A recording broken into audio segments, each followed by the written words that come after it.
Salatullahi wa salam ala man uhiyal Qur'an wa ahli baitihil kiram wa sahbihi zawil Qur'an wa sahbihi zawil Qur'an. Wassalam ala man uhiyal Qur'an wa ahli baitihil kiram wa sahbihi zawil Qur'an wa sahbihi zawil Qur'an. Salamullahi warridwan ala man azzamal Qur'an biqalbin khalisin nawa muhibbir raghibil Qur'an fatuba man ta'adlama wa ba'du 'allamal Qur'an wa dama 'inda kulli hin murattilan talal Qur'an mujawwidan wa khashi'an wa mufhiman ma'nal Qur'an wa mufhiman ma'nal Qur'an وعاملا جميع ما حوى ومقتضى القرآن وفاز من تكلم مع الرحمن بالقرآن وخاب من تجنب عليه لعنة القرآن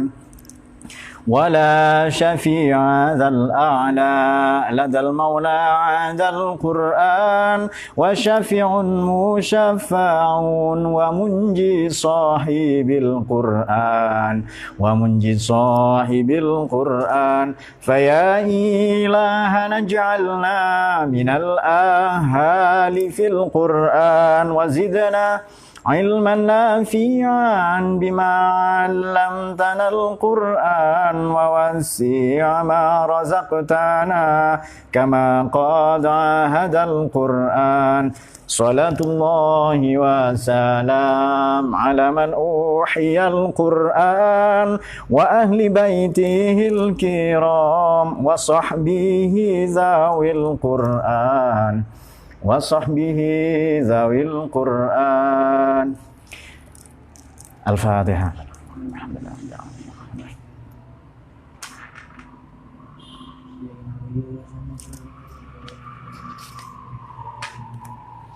Bismillahirrahmanirrahim. Al-Qur'an.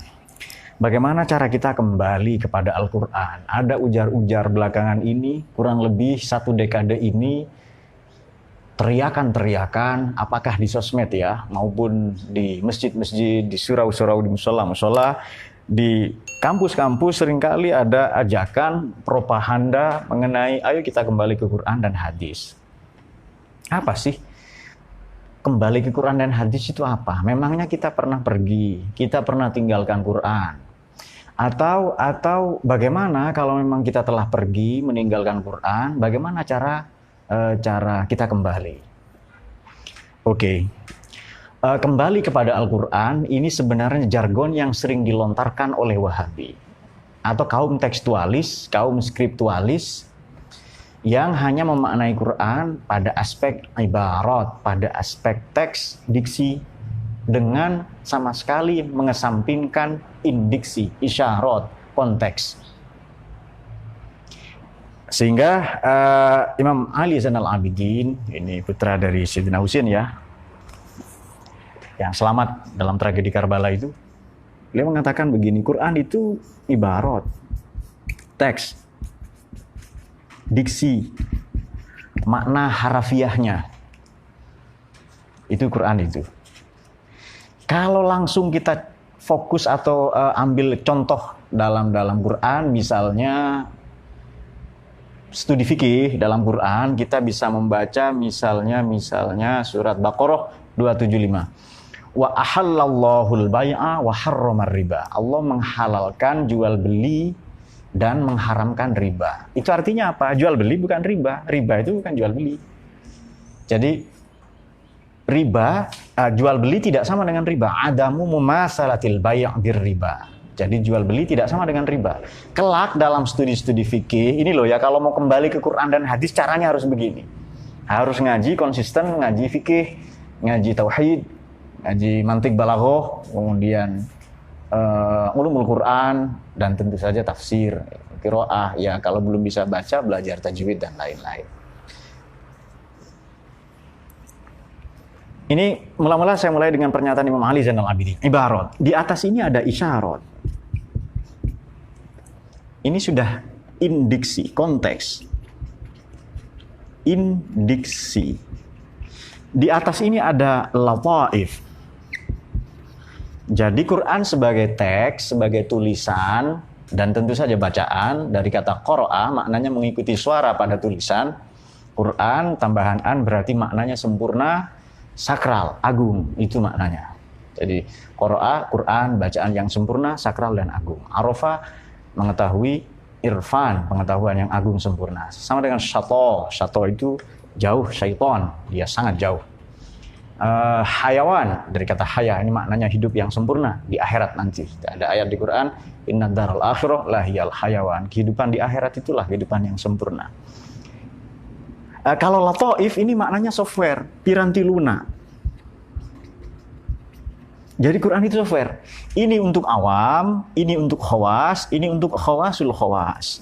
Ini untuk awam, orang kebanyakan, ini khawas, ini khawasul khawas. Ada lagi makna Quran yang paling tinggi, ini kata Sayyidina Ali Zainal Abidin ya, yakni haqa'iq. Quran ini ya kita nggak tahu substansi, hakikat. Kalau ini kan software, ini piranti lunak, nilai-nilai. Dia yang tahu hanya Kanjeng Nabi pada aspek ini, karena beliau yang dapat wahyu dan beliau nggak ngajak-ngajak kita. Maka kalau mau membaca Quran seolah-olah ia turun kepada kita, ya harus dengan seperti ini. Jadi kembali ke Quran itu tidak semudah yang mereka katakan, yang digembar-gemborkan, dikampanyekan, dipropagandakan oleh Wahabi, kaum skriptualis, tekstualis maupun fundamentalis. Yang senantiasa diangkat ayat pedang saja, musahifah. Saif, dari kata saif. Padahal di Quran ada ayat musalimah, ada ayat yang mengajak kita berdamai, menginisiasi perdamaian, dan itu banyak. Langsung saja kita masuk ke segmen fikih ya. Tapi sebelum ke fikih, mungkin ada yang belum tahu Quran itu apa sih, isinya apa. Saudara, tidak ada satu bacaan pun yang dibaca oleh umat manusia sejak umat manusia mengenal teks, mengenal tulisan, lebih kurang 5.000 sampai 6.000 tahun dari sekarang, kecuali Quran. Quran ini jelas turunnya di mana, kapan, waktunya, apakah Nabi sedang berjalan, bermukim, bepergian, apakah Nabi sedang perang, sedang istirahat. Sama persis ada studi tentang itu, studi historisitas dan normativitas dalam Al-Quran. Dalam ulumul Quran disebut asbabun nuzul, kalau dalam hadis asbabul wurud. Tidak satu bacaan pun yang dibaca oleh orang yang sangat mengerti dan orang yang paling tidak mengerti, kecuali Quran. Maka kita sering mendengar dalam musabaqah tilawatil Quran tingkat RT, kecamatan sampai internasional, saudara kita Indonesia ini yang bukan Arab tahu betul membaca dengan baik dan sering kali juara. Banyaklah para legenda qori internasional dari Indonesia ini. Baik, kembali ke Quran dan hadis. Kita mulai ya sesi pertama, kembali ke Quran. Apa sih isinya Quran? Itu pertanyaan itu. Jadi kita sudah tahu ya, Quran ini wahyu dan seterusnya. Tapi apa isinya Quran? Nah, coba kita akan lacak ya.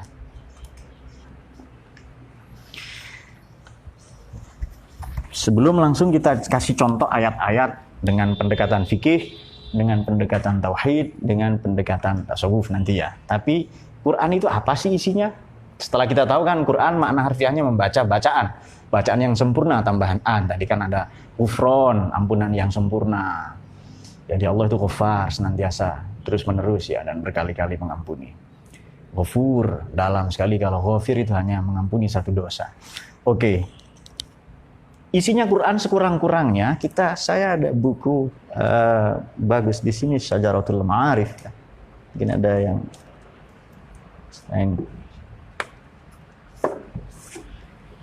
Nah, ini buku Asbabun Nuzul. Nah, ini dia Syajaratul Ma'arif. Ini yang ngarang adalah Sultanul Ulama Syekh Izzuddin bin Abdissalam. Kalau kita sebut Sultanul Ulama berarti Syekh Izzuddin bin Abdissalam.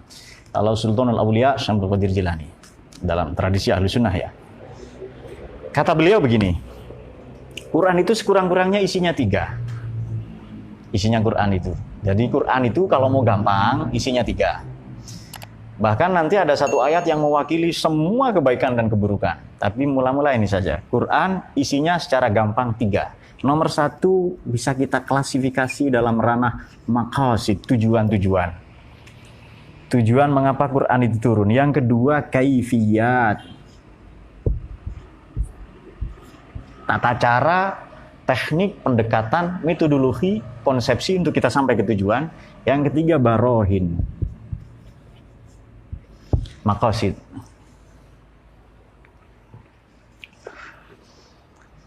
Kenapa Quran turun?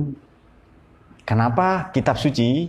Jadi Allah ini kan menurunkan banyak sekali kitab suci. Selain mushaf ya, ada 124 kitab suci.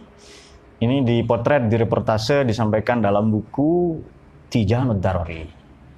Tapi kalau mushaf ya ribuan, bahkan ratusan ribu karena para nabi, para rasul itu banyak sekali. Oke. Tujuan kenapa Quran turun? Tentu saja nomor 1 adalah ia akidah, syariat, dan akhlak. Akidah dalam disiplin ilmu disebut tauhid ini, ilmu kalam. Syariat dalam disiplin ilmu disebut fikih dan segala pendekatannya, usul fiqh, qawaidul fiqh dan akhlak dalam ilmu disebut tasawuf dalam disiplin ilmu loh ya. Nah, ini tujuan mengapa Quran turun menyampaikan ini sebenarnya.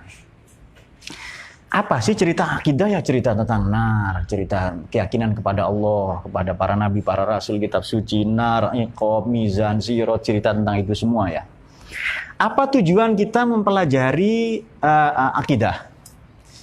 Liislahil bawatin, memperbaiki batin kita. Nah, kalau syariat ini fikih, jelas perintahnya sholat, zakat, puasa, haji, baik kepada orang tua dan seterusnya ya, menikah, memuliakan perempuan, membebaskan perbudakan, fakku rokobah, au it'amun fi yaumin dzi masqobah, yang ada ayat begitu kan, yatiman dza makrobah dan lain-lain. Tujuan mempelajari syariat, fikih, liislahiz zawahir, memperbaiki aspek lahiriah, kehidupan lahiriah kita. Kalau akidah memperbaiki batin, liislahil bawatin, syariat memperbaiki lahiriah, zawahir. Kalau akhlak, tasawuf ini memperbaiki liislahis sarair wad dhamair, memperbaiki di dalam hati itu ada hati lagi, ada nurani namanya. Itu yang kita perbaiki. Itu maqasid. Sekurang-kurangnya. Nah, sekarang kaifiyat. Kaifiyat ini apa? Tata cara atau cara untuk kita sampai kepada tujuan. Jadi misalnya saya mau ke Jakarta dari Malang, dari Kepanjen ini. Bagaimana caranya? Ya bisa naik bis, ikut moda transportasi umum. Ini kan kaifiyat kan cara, ini tujuan, cara, bukti. Cara, bagaimana cara agar saya sampai ke Jakarta? Caranya gimana? Bisa naik bis, kereta api, pesawat terbang, ikut travel misalnya. Nah, ikut kendaraan umum, moda transportasi umum namanya bermazhab. Nah, kita tahu kan dalam fikih, mazhab kita mazhabul arba'ah. Imam Syafi'i, Imam Malik bin Anas, kemudian Imam Ahmad bin Hambal, dan yang mula-mula adalah Imam Abu Hanifah. Jangan bilang Imam Hanafi loh ya, Imam Abu Hanifah. Hanafi itu mazhabnya. Jadi cara kita sampai kaifiyat, cara ini kan cara, metodologi untuk sampai kepada maqasid, kepada akidah syariat akhlak adalah bermazhab. Itu paling gampang, ikut ulama. Tak ada anjing kan di Quran, anjingnya Ashabul Kahfi. Ikut ulama, anjing itu selamat. Sudah. Kemudian caranya bagaimana kalau di Quran, kalau mau ayat ya berpikir. Alladzina yadhkurunallaha qiyaman wa qu'udan wa 'ala junubihim wa yatafakkaruna fi khalqis samawati wal ardi rabbana ma khalaqta hadza batilan subhanaka faqina azabannar. Berpikir, kemudian merenung ya. Melakukan riset, studi-studi, alam taro afala ta'qilun tatadabbarun afala tatadabbarun al-Qur'an. Ada ayat begitu kan? Kalau la min indillah la wajadu fihi ikhtilafan katsira. Alam taro ilal ladzina di surat Ibrahim 28. Alam taro ilal ladzina baddalu ni'matallahi kufran wa halu qaumahum daral bawar jahannam yaslaunaha wa bi'sal qarar. Itu mengapa kamu tidak riset, studi kasus, observasi ilal ladzina pada oknum-oknum intelektual, penguasa, korporat, perusahaan baddalu yang merusak lingkungan, yang memanipulasi, memakap anggaran, menyelewengkan kebijakan. abuse power, penyelewengan kuasa, penyelewengan jabatan. Ilal ladzina oknum-oknum ya, badalu nikmat Allah, yang mengganti, merubah, manipulasi, bertindak hipokrit pada nikmat Allah. Di Indonesia itu nikmat Allah ya banyak. Natural resources, sumber daya alam, human resources, sumber daya manusia. Bahkan kita punya resources, sumber daya, namanya sumber daya ideologi. Itu Pancasila. Itu seringkali dirusak itu. Wahalu, dan mereka membawa komahum pada kita semua rakyat Indonesia darul bawa negeri yang krisis. Itu ajakan untuk berpikir itu banyak sekali. Ada 824 ayat di Quran yang punya isyarat ilmiah. Ngajak kita mikir supaya kita cerdas. Nah, dan memang orang beragama itu akal ya. Kalau tidak berakal, tidak dibebani taklif kewajiban beragama. Jadi caranya bagaimana? Bermazhab. Kalau saya naik kereta api, saya tidak boleh mengabaikan, mempersetankan, menyalah-nyalahkan saudara saya yang naik bis. Karena itu mazhabnya. Coba berangkat sendiri. Keamanan belum terjamin, bisa tersesat, belum lagi punya kendaraannya, belinya di mana, apa bikin, atau wah itu lama itu. Bermazhab saja. Dan mazhab kita adalah Ahlus Sunnah wal Jamaah. Dalam fikih, dalam hadis, ya Bukhari, Muslim, Tirmidzi, Nasai, Ibnu Majah, Darqutni, Ahmad, Abu Dawud, Ad-Dailami, dan Al-Hakim, Al-Mustadrak itu. Kemudian dalam tasawuf kita mengikuti Imam Junaid Al-Baghdadi dan Imam Al-Ghazali. Kemudian dalam tauhid, dalam kalam kita ikut Imam Asy'ari dan Imam Al-Maturidi. Itu cara paling mudah itu. Anjing saja ikut ulama itu selamat. Nah, baik, barohin. Barohin ini bukti-bukti kebenaran akidah, syariat, akhlak. Bukti kebenaran Quran ini isinya, tujuan Quran turun, Nabi diutus itu apa? Ini bagaimana cara untuk kita sampai ke tujuan, caranya bermazhab. Nah sekarang barohin bukti. Kalau saya mau ke Jakarta, apa buktinya? Loh ini saya sudah ada tas, ada tiket perjalanan. Kemudian juga saya sudah bawa perbekalan. Nah kalau di Quran, bukti kebenaran Quran apa? Ya cerita mengenai sekurang-kurangnya dua teorinya. Ada kontinuasi dan diskontinuasi. Kontinuasi ini meneruskan ajaran para nabi terdahulu. Kalau diskontinuasi, memutus, tidak meneruskan. Dalam akidah, semua para nabi itu kontinuasi. Dalam syariat boleh jadi beda-beda. Boleh jadi itu. Ya dahulu nikah itu tidak dibatasi, kemudian bisa membersihkan, dicuci dengan air, dulu tidak, dan lain-lain ya. Ada sedikit perbedaan-perbedaan, tetapi tidak elementer dalam aspek syariat, tapi dalam akidah tidak ada. Teorinya kontinuasi. Jadi Quran ini adalah musaddiq, pembenar bagi ajaran para nabi terdahulu, alaihissalam. Berarti itu kontinuasi. Tapi pada saat yang sama Quran itu juga furqan. Ia pemisah. Ada garis demarkasi yang jelas ajaran syariatnya para nabi terdahulu ya. Nah, itu dia. Bukti kebenarannya apa? Umat-umat terdahulu yang dihancurkan, kebenaran-kebenaran. Bahkan banyak sekali ditemukan kebenaran ilmiah ya, meskipun itu tidak terlalu signifikan. Dan bagi saya tidak terlalu penting ya, kebenaran ilmiah dari Al-Quran harus mengikuti standar sains misalnya. Itu bagi saya tidak teramat penting itu. Nah, itu dia. Jadi ini Quran isinya 3 ya, maqasid, kaifiat, barohin. Tujuan kenapa Quran turun, isinya akidah, syariat, akhlak. Akidah itu disiplin ilmunya tauhid, syariat disiplin ilmunya fikih, akhlak disiplin ilmunya tasawuf. Yang kedua isinya Quran adalah kaifiat, tata cara untuk kita meraih tujuan. Yang ketiga barohin, bukti-bukti. Oke. Sekarang kita masuk saja ya, Misalnya tadi saya singgung begini, Quran ini kan seimbang. Hurufnya, ayatnya, misalnya setan itu berapa kali? 88 kali. Malaikat juga sama 88 kali. Panas dingin itu satu-satu di Quran. Hari 360. Hari ada lagi yaumaidzin pada hari itu ya. Kemudian hari dalam bentuk jamak sejumlah 30. Bulan itu disebut 20. Disebut 12. Kemudian cahaya rembulan itu disebut nur. Karena ia pantulan dari cahaya yang sejati. Tapi kalau matahari menggunakan kata diya, kemudian malaikat itu 88 sama dengan setan. Banyak lagi itu. Itu sangat seimbang. Makanya Quran ini dibaca oleh orang yang mengerti dan tidak mengerti. Nah itu dia. Oke, sekarang kita langsung saja dengan pendekatan fikih.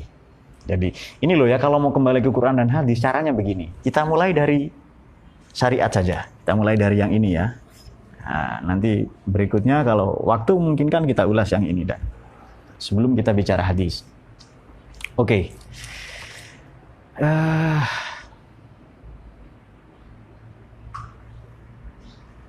Orang sering mengatakan begini, kalau kita bicara fikih itu seolah-olah bicara halal haram, ya.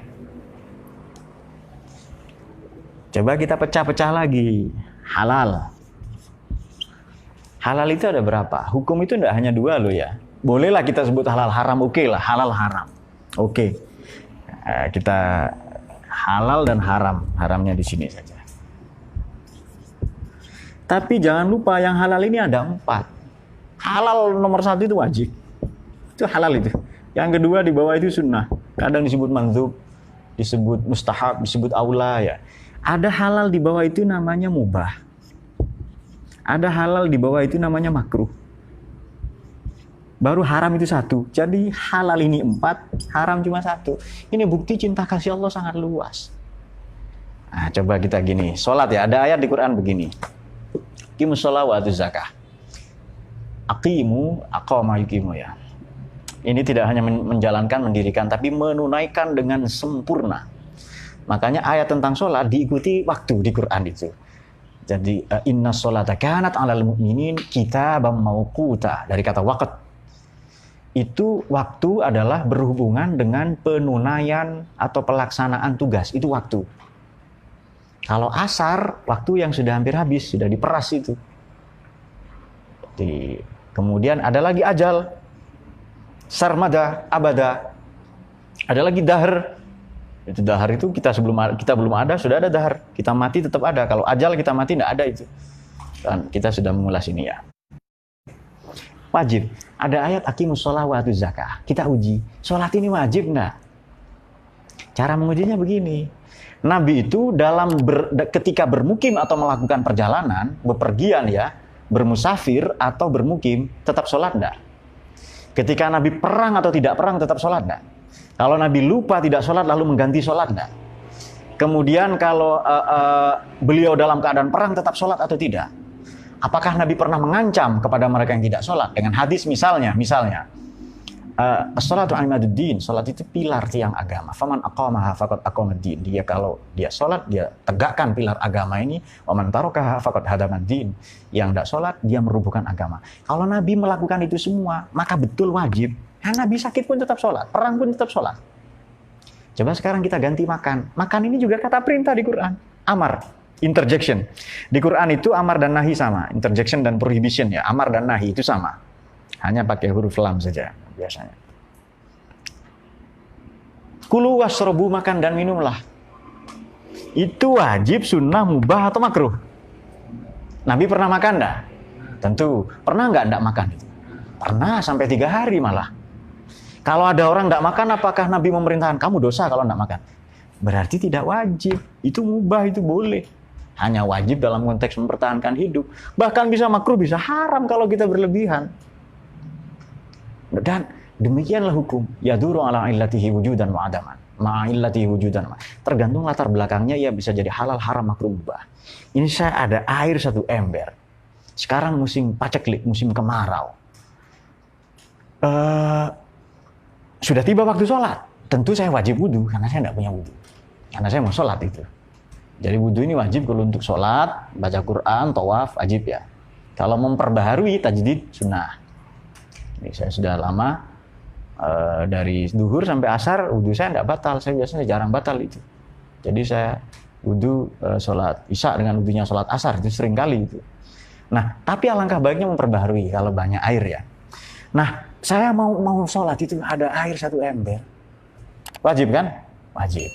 Tetapi anak saya, istri saya belum minum. Maka air yang 1 ember ini lebih wajib dipakai minum. Wudhu bagaimana? Bisa tayamum nanti itu.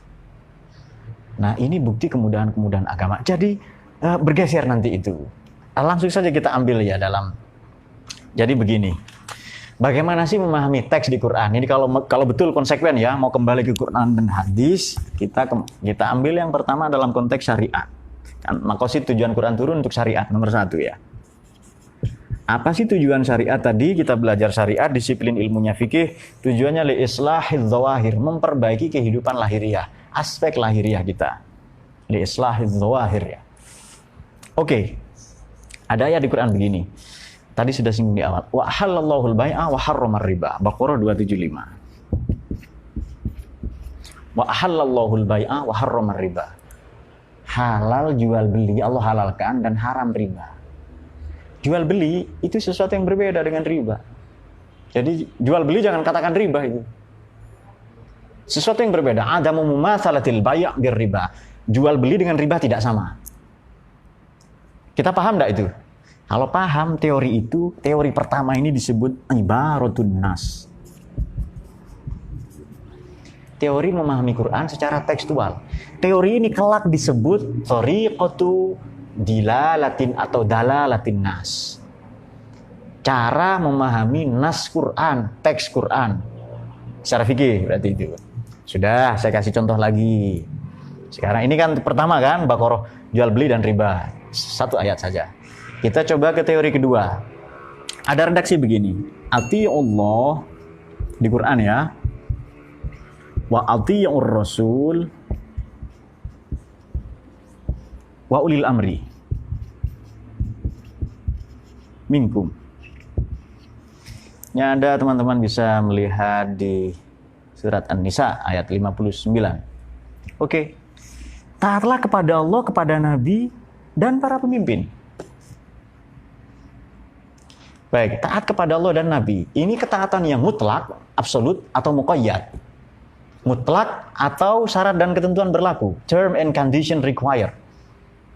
Absolut ya, mutlak. Oke. Jadi taat kepada Allah dan Nabi mutlak. Ya, mutlak. Kalau taat kepada pemimpin, berarti tidak mutlak ini. Namanya muqayyad, nisbi, muqayyad.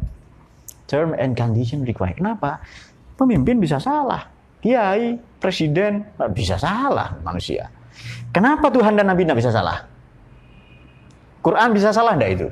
Kalau tafsir bisa ilmu tafsir salah. Tapi kalau Quran enggak bisa salah. Meskipun karena produk ijtihad salah tetap dimaafkan loh ya, karena ini produk usaha yang sungguh-sungguh. Kenapa Tuhan dan Nabi? Quran enggak bisa salah. Kenapa Nabi enggak bisa salah? Kalau Quran salah, berarti zat yang mewahyukan Quran salah. Malaikat Jibril juga salah. Nabi yang terima wahyu juga salah. Itu bahaya itu. Ini pernyataan Syed Hussein Nasr ya. Bahwa agama mutlak benar. Kalau agama salah, pembawanya salah, wahyunya salah, kitab sucinya salah, Tuhan yang menurunkan agama juga salah. Salah semua nanti itu. Tapi ini juga jangan serta-merta ditelan mentah-mentah. Oke. Taatlah kepada Tuhan dan Nabi dan pemimpin. Kalau tidak ada Tuhan, kalau atiullah wa atiur rasul, taatlah kepada Tuhan dan Nabi dan pemimpin. Kalau ikan Allah tidak bisa kita akses. Ya. Nabi sudah tidak ada. Misalnya. Kemudian bagaimana upaya kita taat kepada Allah dan Nabi? Perlu berpikir enggak ini? Perlu berpikir enggak ayat yang kedua ini? Kalau perlu berpikir berarti bukan ibaratun nas tapi isyaratun nas. Isyaratun nas. Sudah bukan lagi diksi tapi indiksi, bukan lagi teks tapi konteks ini. Perlu berpikir ya. Berarti bukan diksi tapi indiksi, bukan teks tapi konteks. Nah, studi-studi mengenai ini disebut asbabun nuzul, studi historisitas dan normativitas. Studi mengenai teks ini turunnya kapan, kepada siapa. Dan itu tidak sama. Oke. Taat kepada Allah dan Nabi. Ini mengisyaratkan taat apa namanya? Kewajiban apa? Wajib beragama. Taat kepada pemimpin, artinya wajib bernegara. Kalau pemimpinnya belum ada, ya diangkat dulu. Ayat ini juga bermakna isyarat ya untuk bikin negara. Paham ya? Berarti ayat ini untuk mikir ini. Kalau yang pertama halal jual beli, haram riba, nggak usah mikir itu. Apalagi ada ayat-ayat tentang akidah, ini baru syariat ya. Akidah nanti akan kita ulas. Misalnya, Qul huwallahu ahad. Katakan Muhammad Tuhan itu satu. Nggak usah mikir. Satu itu bukan 4. Satu itu bukan 3. Nggak usah mikir itu. Ini satu ini bagaimana? Ini satu filosofis, satu ekonomis, satu... nggak usah. Satu ya satu. Nah itu dia ya. Dalam akidah tapi nanti. Ini syariat. Kalau begitu ayat ini juga anjuran untuk bikin negara. Taat kepada pemimpin tidak mutlak, tapi muqayyad, nisbi. Harus ada qayyid. Nah, jelas hadis Nabi kan, la ta'ata li makhlukin fi maksiatil khaliq. Tidak wajib kita taat ke siapapun kalau dia bermaksiat. Kalau pemimpin salah, ya kita ingatkan. Caranya dengan yang santun itu. Sudah. Baik, jadi ini teks, ini konteks. Satu ayat lagi. Ada dua lah ya, supaya sempurna sekalian. Sekarang dalalatun nas. Nah, sekarang dalalatun nas. Saya kasih ayat begini. Ada ayat di Quran, la taqul lahuma uffin. Nah, ya kan? Ada ayat bagaimana? Fala taqul lahuma uffi wa la tanharhuma wa qul lahuma qawlan karimah. Itu ada di ayat berapa itu? Nanti teman-teman carilah ya. Adalah banyak itu ayat-ayat begitu. Atau ada baik, jangan berkata jangan membentak pada orang tua. Berkatalah dengan kata-kata yang santun karim, kata yang mulia, yang santun, yang lemah lembut. Kalim ini maknanya luas ya, tapi sementara santun saja. Jangan membentak, jangan berkata ya kan? Kalau gitu mukul boleh, mengusir orang tua dari rumah boleh, siram kepalanya dengan air panas lalu cabuti bulu-bulunya boleh. Apa begitu? Ayat ini berarti ngajak mikir kan? Ini berarti mengajak kita menganalogikan teori kias. Dalam hal ini kias aulawi, berkata saja tidak boleh, membentak saja tidak, apalagi ngusir. Itu tuh maknanya itu. Coba kembali ke Quran, kembali ke teks. Celaka memahami ayat ini. Iya kan? Taat kepada Tuhan dan Nabi dan pemimpin. Itu bagaimana? Teriak-teriak ke Allah itu. Tidak bisa. Nabi sudah meninggal, jasadnya sudah tidak ada itu. Meskipun secara spiritual tetap ada. Kemudian bagaimana taat pemimpin? Ini bisa diakses ini. Tapi kan ini negara kafir, negara tauhid ini. Pancasila tauhid, demokrasi kafir. Taat ke siapa kita? Nah itu loh kalau orang teriak kembali ke Quran dan hadis tapi tidak mau ngaji seperti ini. Jadi memahami Quran tidak mudah. Memang kalau sulit Pak, naik transportasi umum, namanya bermazhab. Ikut saja ulama, selamat. Ulama yang betulan loh ya, bukan yang demo-demo apa bukan itu kan. Oh yang betulan lah, yang macam kita lah sedikit. Baik, satu ayat lagi. Ada ayat begini di surat An-Nisa ayat 15. Bismillahirrahmanirrahim. Innalladzina ya'kuluna amwalal yatama. Orang-orang yang memakan harta benda anak yatim, zulman, itu abuse, penyalahgunaan, kelaliman. Innama ya'kuluna fi butunihim naron. Itu mereka makan bara api di dalam perut mereka. Dilarang berarti kan? Larangan memakan harta benda anak yatim. Kalau gitu menjual boleh. Saya enggak makan kok, saya jualin. Saya sewakan. Saya kaplingkan ini, saya kontrakkan ke orang lain. Boleh nggak itu? Berarti ini kias, analogi. Loh, makan saja enggak boleh kok apalagi disewakan. Tapi kan enggak saya makan. Uangnya buat apa? Nah, kan ada kan orang-orang. Jadi ini pertama, ini kedua, yang ketiga adalah dalalah. Indikator, indikator eksoterik, indikator. Berarti kias atau disebut kias aulawi. Ada banyak ya, ada 19 nanti kapan-kapan kita kaji. Satu lagi. Ada ayat Quran yang tidak mungkin kita pahami dalam konteks fikih kecuali kita sisipkan satu kosakata. Kita buka surat Nisa 23. Ada ayat begini. Hurrimat alaikum ya ummahatukum. Haram bagi kalian ibu kalian. Ibu kalian itu haram. Hurrimat alaikum ummahatukum. Ibu itu haram loh ya. Apa mijitin haram? Apa menggendongnya kalau sakit haram? Apa nyuapin kalau ibu sakit itu haram? Berarti haram apa ini maksud itu? Menikahinya. Nah itu menikahi. Jadi kita sisipkan kata nikah. Hurrimat alaikum nikahu ummahatikum. Karena jadi mudhaf ilaih nanti ya. Hurrimat alaikum nikah. Ini kita tahu dari ahli tafsir begini. Kita tidak ngarang-ngarang sendiri. Itu betapa berbahayanya ya kalau...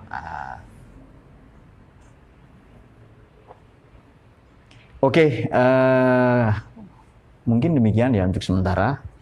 Kalau ada pertanyaan. Nah teman-teman kalau mau paham ini pertama ya. Nanti yang kedua kita akan membahas akidah dan tasawuf. Jadi tujuan syariat apa? Tujuan syariat ini apa? Adalah liislahi dzawahir. Baik, kita akan menjawab pertanyaan kalau ada.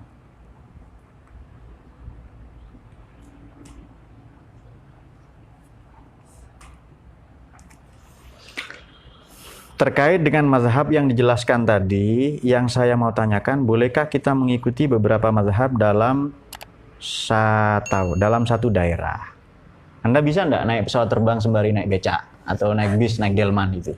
Harus satu dan konsisten. Jadi mengikuti beberapa mazhab. Sama dengan begini. Bisakah Anda minum itu bensin, air, kemudian air aki sekaligus? Ya tidak bisa. Kalau bensin untuk apa? Untuk motor misalnya, ya kan, atau apalah yang lebih tinggi lah. Bitrul, petrol, minyak. Bitrul bahasa Arabnya. Nah, kemudian kalau air ya untuk manusia, kambing juga boleh itu. Kalau air aki ya untuk sesuai fungsinya, ya untuk aki ya. Nggak boleh kita mencampur adukan itu. Kalau nggak percaya minum bensin sama air aki. Balsam juga nggak apa-apa dicampur. Pertanyaan bagus dari Fajar. Kemudian Fajar lagi. Bagaimana pandangan Bapak terkait hermeneutika dalam menafsirkan Quran? Hermeneutika ini studi mengenai Injil. Kita punya studi sendiri.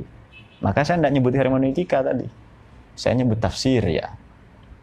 Hermes ini Mbak, ada yang mengatakan Hermes itu Nabi Idris. Itu lama ya. Karena dia menjelaskan perintah-perintah Tuhan. Jadi tidak sama ya cara menafsirkan pendekatan studi historisitas dan normativitas. Hermes dari Hermes Janson, nama dewa di Yunani, kelak menjadi studi itu memahami Injil, beda dengan Quran. Gini saja Mbak, kalau Anda sakit gigi, apa datang ke tukang las atau datang ke pandai besi, ya kan? Nah, kalau datang ke pandai besi, giginya jadi pisau nanti. Ya datang ke dokter itu. Berbeda. Baik, pertanyaan yang bagus dari Mbak siapa tadi ya? Fajar ya, dari Lumpangang. Salam kenal. Kemudian Siti Munawaroh, bagaimana pandangan Bapak mengenai tren menghafal Quran dari usia dini sampai mengesampingkan ilmu yang fardu ain seperti akidah dan fikih yang harusnya didahulukan bagi mukallaf? Ya, menghafal Quran tidak wajib. Jadi bagaimana pandangan saya? Ya sudah, itu hukumnya. Tak cuma begini loh Mas ya, penanya ini. Zina bagaimana hukumnya? Haram atau halal? Haram. Nggak bisa ditawar itu. Mutlak haram. Tapi sikap kita kepada bezina, nah itu beda lagi. Jadi hukum, ini hukumnya A. Tapi sikap kita kepada hukum harus beda. Sikap kita kepada bezina bagaimana? Apa kita mengutuk itu? Ini kamu penyebab azab ya. Corona ini gara-gara kamu misalnya. Nah, jangan sampai. Jadi bagaimana tren seperti itu? Kadang, ini ironi loh ya, ironi, tidak saya sebut, ironi Mbak Siti Munawaroh, bahwa ada kadang orang-orang yang sekolah, oknum ya, sekolah jualan Quran. Lulus SD, hafal 3 juz. Hafal 30 juz atau juz 30? Juz jambu, juz tomat ya. Nah itu dia, kadang begitu. Ya, ini kembali ke Quran ya begini ini. Apa Anda mau hafal Quran 6.326 ayat itu? Ada yang katakan 328 ya, karena ada bismillah disebut bukan ayat. Atau Anda satu ayat saja tapi paham? Bagaimana? Kita kan yang diperintahkan menjalankan Al-Quran. Ada yang orang yang menolak itu ya. Ada yang sabiqun bil khairat, ada yang zalimun li nafsih ya, yang menganiaya diri sendiri dengan itu. Oke, masih ada lagi. Dalam usul fikih sebaiknya kita belajar fikih dulu atau usul fikih? Belajar fikih dulu, karena kita tahu halal haram. Karena ini panduan praktis ibadah. Baru nanti kenapa jadi halal, kenapa jadi haram. Banyak buku lah itu. Di pesantren semua ada standarnya itu. Jadi sebaiknya fikih dulu. Fikih ini apa sih? Liislahi dzawahir. Bisa enggak kita sholat itu, saya yang penting hati saya khusyuk Pak, saya tasawuf misalnya, hakikat. Tapi cara sholatnya salah. Sholat duhur pakai niat puasa. Ya batal ya, bukan sholat itu namanya. Itu aerobik, itu senam itu. Nah lebih baik itu dulu. Baru nanti tahap selanjutnya, kalau di pondok itu, di pesantren itu. fikih dulu, Fathul Qorib ya nanti meningkat ya biasanya sembari takrib Fathul Qorib ya, sembari Fathul Mu'in atau syarahnya takrib ya Bajuri itu, sembari itu belajar usul fiqh biasanya yang ringan-ringan, warokot ya dan seterusnya. Sudah ya? Baik, itu saja kepada penanya. Nah, teman-teman begini,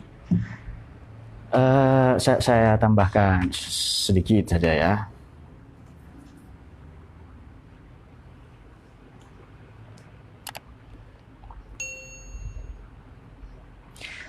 Yang paling problematis dari memahami Al-Quran, dari upaya memahami Al-Quran adalah tadi saya sebut golongan tekstualis. Boleh kita sebut begini, ada golongan muhafidun, konservatif, ada yang mujaddidun, modernis. Ini dua-duanya benar loh ya. Kapan kita konservatif, kapan kita mujaddid, reformis, kapan? Itu kita harus tahu betul itu. Kapan ayat ini harus tekstual maknanya, kapan harus kontekstual. Dan ini begini-begini Mbak, atau para penanya tadi, kalau mau harus belajar, harus punya kamus. Saya tidak sarankan kamus-kamus itu lisanul Arab, tidak. Maqais fil lughah atau maqais fil lughah. Basairu dzawit tamyiz. Itu baru kamus itu, mufradat alfazul Quran atau fununul afnan Ibnu Jauziyah atau mu'jizatul Qur'aniyah atau fihris fi juzuri kalimatil Quran. Itu mencari akar-akar kata dalam Quran. Baru kita tingkatkan dengan studi Quran, ulumul Quran, al-burhan fi ulumil Quran, al-itqan fi ulumil Quran. Ada lagi misalnya al-iklil fi istimbatit tanzil, ini Imam As-Suyuti. Ada al-lubab fi ulumil kitab Ibnu Adil. Itu ulumul Quran namanya. Kita akan tahu nanti kalau inna diulang ini bagaimana. Fa inna ma'al usri yusra, inna ma'al usri yusra. Kemudian kalau ada wama adroka itu maknanya apa? Kemudian kalau ada lan lalu disusul fi'il mudhari itu bagaimana itu? Jadi lan tanalu misalnya, itu tidak pernah atau tidak akan pernah maknanya. Hatta itu sampai-sampai atau sehingga, itu nanti di situ ada. Baru nanti belajar tafsir. Yang paling gampang kalau di pondok itu ya tafsir Jalalain. Itu Murakkaz al-Ibarat.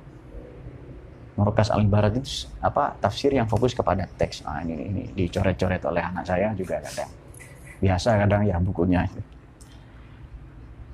Kalau mau yang lengkap, Ummahat, tafsir induk atau Bari, Al-Qurtubi, Ibnu Katsir belakangan atau Al-Baghawi itu induk, buku induk banyak merujuk. Atau kalau mau kaya akan perspektif, An-Nukat wal Uyun Imam Al-Mawardi, Jam'ul Aqal itu kaya akan perspektif nanti itu. Atau Ibnul Jauzi itu juga bagus. Ada tafsir yang general, Amah, Fathul Qadir, Imam Asy-Syaukani, itu sering kita kutip itu. Itu tafsir general, umum ya. Kemudian Bahrul Ulum As-Samarkandi. Ada tafsir yang fokus kepada bahasa, linguistik. Misalnya Ibnu Asyur ya, itu sangat fokus kepada At-Tahrir wa Tanwir, Al-Kasyaf, Zamakhsyari, Bahrul Muhit, Ibnu Hayyan, Abu Hayyan, wafat tahun 745. Ada juga tafsir yang ensiklopedis, mausu'at. Seperti Imam Ar-Razi itu ya, itu sangat Ruhul Ma'ani Imam Al-Alusi. Kalau mencari korelasi satu ayat dengan ayat lain, satu surat dengan yang lain, itu Nazmud Duror. Imam Al-Biqai fi Tanasubi Ayat wa Suwar atau Adwaul Bayan. Baru nanti dilengkapi tafsir sufistik kalau memungkinkan, tafsir Isyari. Nah, itu baru nanti kembali ke Quran. Artinya kembali ke Quran itu kembali ke tafsir, tidak ada lagi gitu. Dari Mas Rofandi Ibrahim Hashim. Ada hadis yang mengatakan bahwa kembali ke Al-Quran dan alitrah, keluarga Nabi. Ada hadis yang mengatakan bahwa kembali ke Quran dan alitrah. Ini gimana? Saya kembali ke keluarga Nabi malah belum tahu saya hadisnya. Jadi ayo kembali ke keluarga Nabi. Saya tidak tahu hadis itu. Nanti kita pelajari ya. Kembali ke Quran dan ke keluarga Nabi. Saya tidak tahu. Memang ada ayat di Quran begini, fa in tanaza'tum fi shay'in faruddullahi wa rasulih. Kalau kamu berselisih paham tentang satu persoalan, kembali ke Tuhan dan Nabi, ke Quran dan hadis. Maknanya apa? Kembali ke ulama itu. Nah, bahwa ada harus kembali ke keluarga Nabi, saya tidak tahu. Nanti saya pelajari nanti ya. Oke, berikutnya adalah bagaimana tentang cocokologi permasalahan yang hangat dengan Al-Quran? Apalagi salah, apakah dikatakan takzib ala Allah, lalu apa saja syarat mufassir boleh cocokologi? dengan yang al-waqi'iyah yang terjadi saat ini. Cocokologi ini sudah tidak boleh. Tidak boleh cocokologi. Misalnya begini, Pilpres tahun ini pemimpin yang kita pilih itu Jokowi dan Ma'ruf Amin. Itu ayatnya mana? Ada di Quran itu katanya. Inna khaira man istajarta al-qawiyul amin. Sebaik-baik orang yang kau pilih adalah Jokowi dan Ma'ruf Amin. Itu cocokologi begitu. Itu ada jalan Jervhar atau jumlah apa, tulang rusuk dan sebagainya, apa, persendian, tapi yang paling ekstrim adalah sendirian misalnya. Nah, itu cocokologi. Bagaimana syarat mufassir itu sudah sering kita ulang-ulang ya. Syarat mufassir itu bagaimana? Dan saya bukan mufassir. Jadi kita sudah tahu itu. Itu tafsir-tafsir yang tadi itu loh ya. Bagaimana syarat menjadi mufassir? Bahwa kita boleh tidak menafsirkan? Boleh saja. Cuma dia menguasai ulumul Quran. Dia hafal Al-Quran. Menguasai tafsir-tafsir al-mu'tabar. Kemudian dia soleh itu, perilakunya lahir dan batin itu. Kemudian dia menghafal kutubus sittah sekurang-kurangnya. Atau poin-poinnya saja itu. Kemudian dia juga punya, dia juga memahami ulumul qiraah. Dia menguasai kamus-kamus tadi, kamus Quran yang saya sebutkan tadi itu. Tapi bisa enggak? Ya bisa ditempuh itu. Nah, cuma kita sekarang pilih. Nah, tadi itu standar ngaji tafsir saya itu. Ada kamusnya, Maqayisul Lughah, Basairu Dzawit Tamyiz, Mufradat fil Alfadil Quran, kemudian ada ulumul Qur'annya, Burhan fil Ulumul Quran, Al-Iqlil fi Istinbati wa Tanzil, fi Istinbati Tanzil, kemudian Al-Luba fi Ulumul Kitab. Baru nanti tafsirnya ada yang ummahat, buku Indo, ada yang ensiklopedis, Jamul Aqwal, kumpulan pendapat, itu nanti kita narasikan. Sama dengan kita ngaji yang pertemuan yang lalu ya. Bisa enggak? Bisa, sangat bisa itu. Kita menjadi mufassir itu. Demikian ya. Kita sudah dengan doa. Semoga kita dibukakan, diberikan oleh Allah futuh ya tentang Al-Quran ini. Nah, kembali ke Quran nomor 1, kembali ngaji fikih maknanya. Kembali ke Quran akan kita ulas pertemuan berikutnya. Kembali ke tauhid. Kejujuran yang paling jujur itu kejujuran teologis. Lalu kembali karena kita baru maqasid itu. Maqasid sekaligus kaifiat ya, lalu barohin. Jadi kembali ke Quran berarti ke maqasid itu tujuan Quran turun, akidah, syariat, akhlak. Nah, itu 3 ini. Kita baru membahas syariat. Dan ini sebenarnya luas loh ya. Jadi misalnya, satu lagi. Misalnya ada orang bertanya begini, Pak, kok ada sekarang Islam Nusantara? Apa agama baru itu? Nah, ini syariat juga patut diulas sedikit. Syariat ini ada yang sawabit, tidak berubah-ubah. Sawabit. Ada yang mutaghayyirat. Mutaghayyirat ini berubah-ubah. Berubah-ubah. Jadi panduannya begini misalnya. Panduannya adalah sedekahlah. Lalu dalam bentuk berkat. Dalam bentuk apa, besek-besek itu, ya itu terserah itu, sesuaikan. Panduannya adalah ayo kamu salaman dan bermaafan. Lalu konsepnya di sini halal bihalal, itu boleh saja. Apakah Islam Nusantara itu akidahnya berubah? Enggak. Kalau syariat bisa berubah. Ma'ra'al mu'minuna hasanan fa huwa indallahi hasanun. Jadi syariat ada 2 loh ya, ada yang thawabit tidak berubah, salat, zakat, puasa, haji, ada yang mutaghayyirat berubah. Dan ini banyak buktinya syariat yang berubah itu, banyak sekali. Apa di zaman Nabi ada yayasan, sekolah, komputer. Sekarang ada, berarti berubah itu. Kemudian sholat di masa pandemi, sholat Jumat, haji, ya kan? Ya berarti berubah. Ini berarti fleksibel. Tadi makanya kalau ini wajib, halal tapi kualifikasi wajib. Bagaimana mengujinya? Nabi pernah tinggalkan enggak?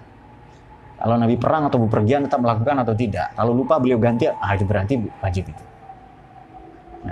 Sholat ya, cuma sholawat, zakah yang gitu-gitu itu.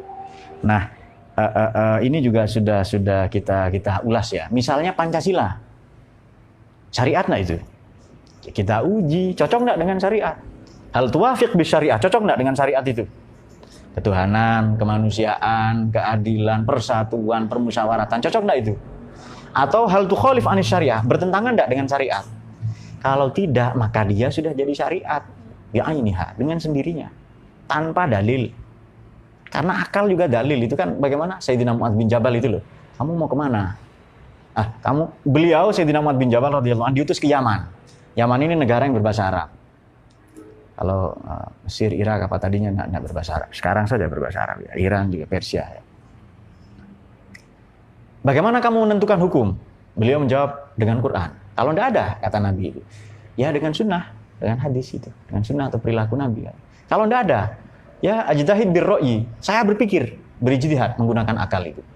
Itulah Nabi menepuk pundaknya sebagai bukti beliau setuju. Lalu alhamdulillahilladzi waffaqa rasulillah ila ma yuhibbu rasulullah. Itu doa Nabi itu. Segala puji bagi Allah yang telah membimbing duta Nabi, utusan Allah, maknanya Nabi, maknanya Sayyidina Mu'adz, utusan Rasulullah. Siapa itu? Ya Sayyidina Mu'adz tadi itu. Terhadap apa yang dicintai Nabi. Maka sejak saat itu akal itu dimainkan, punya porsi. Imam Abu Hanifah di Kufah itu di Baghdad, di Kufah, Irak, beda kota dengan Baghdad ya, Kufah. Jauh dari Madinah, jauh dari akses hadis, maka beliau menggunakan intelektualitasnya, mekanisme dengan ijtihad itu. Dan itu berlangsung sampai sekarang. Ada produk hukum baru enggak? Ada dengan akal, namanya ijma' qiyas. Berarti berubah enggak itu syariat itu? Nah, maka syariat itu jangan kaku. Ada yang sawabit, enggak berubah-ubah, ada yang berubah. Banyak sekali yang berubah, banyak itu. Ya Pancasila misalnya, Islam Nusantara, kita uji, cocok enggak dengan syariat? Ya, enggak ada persoalan. Berarti ya syariat itu. Kalau hanya selamatan, apa yang salah dengan selamatan? Anda mau selamatan 1000 hari, 1200 hari, silakan. Pak, saya enggak terima Pak, tahlil cuma 7 hari. Maunya 1000 hari. Bagus. Hataman Quran sekalian. Ya, ada golongan yang begitu ya, yang tekstualis, yang skriptualis itu, yang menolak itu semua. Dan itu berbahaya itu. Semoga kita semua dicahayai oleh Quran. Bismillahirrahmanirrahim. Allahumma rahamna bil Quran waj'alhu lana imaman wa nuran wa hudan wa rahmah. Allahumma dzakirna minhu ma nasina wa 'allimna jahilna warzuqna tilawatahu ana al-laili wa atrafan nahar waj'alhu lana ya rabbal Assalamualaikum warahmatullahi wabarakatuh.